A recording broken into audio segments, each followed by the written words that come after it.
মাত্র 10 মিনিটে মাইক্রোওভেন ছাড়াই গ্যাসের উনানে আজকে আমি আপনাদেরকে পিৎজা রেডি করে দেখাবো। এই জন্য প্রথমে আমি পিৎজা সসটা তৈরি করে নেব। আমার কাছে যেহেতু পিৎজা সসটা অ্যাভেলেবেল ছিল না, তাই আমি বাড়িতেই পিৎজা সসটা তৈরি করে নিচ্ছি। প্রথমে টমেটো কেচাপ দিয়েছি আর তাতে দিয়েছি গ্রিন চিলি কেচাপ। এরপরে গ্যাসের ফ্লেমটা একদম লো করে তাতে সামান্য জল অ্যাড করে দিয়ে আমি নাড়াচাড়া করব।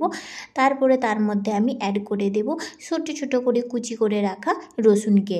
বাস এর মধ্যে আমি রসুন কুচি অ্যাড করে দিই, আবার সেটাকে ভালোভাবে নাড়াচাড়া করে নেব।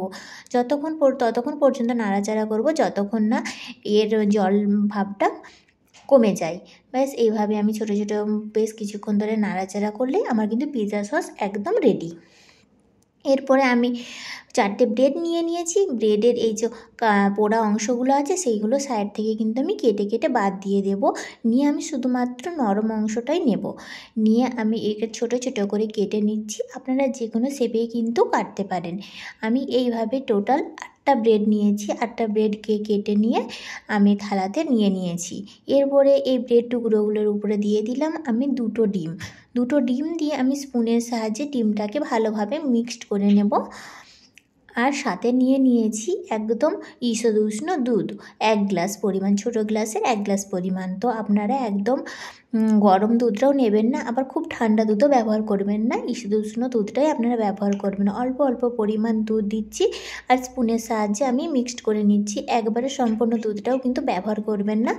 এরপরে আমার কিন্তু 1 গ্লাস দুধ শেষ হয়ে গিয়েছিলো। আমি আরও প্রায় 1/4 গ্লাস দুধ আবার আমাকে নিতে হয়েছে। নিয়ে আবার আমি এর মধ্যে দিয়ে আর সামান্য লবণ দিয়ে মিক্সড করে নিচ্ছি।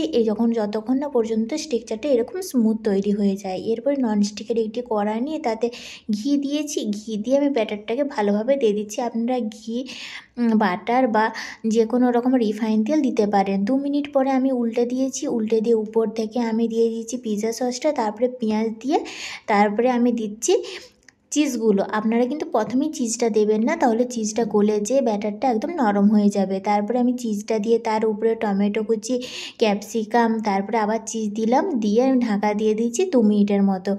বাস আমাদের কিন্তু পিৎজাটা একদম রেডি। উপর থেকে আমি চিলি ফ্লেক্স দিয়ে দিয়েছি, যেটা আমি বাড়িতেই তৈরি করে রেখেছিলাম। দিলে আমাদের কিন্তু পিৎজা খাবার জন্য একদম তৈরি। এইভাবে আপনারা কিন্তু মাত্র 10 মিনিটেই পিৎজা খুব সহজে বাড়িতে তৈরি করে নিতে পারেন। ছোট বাচ্চারা তো পিৎজার জন্য জেদ করেই থাকে, তার রেসিপি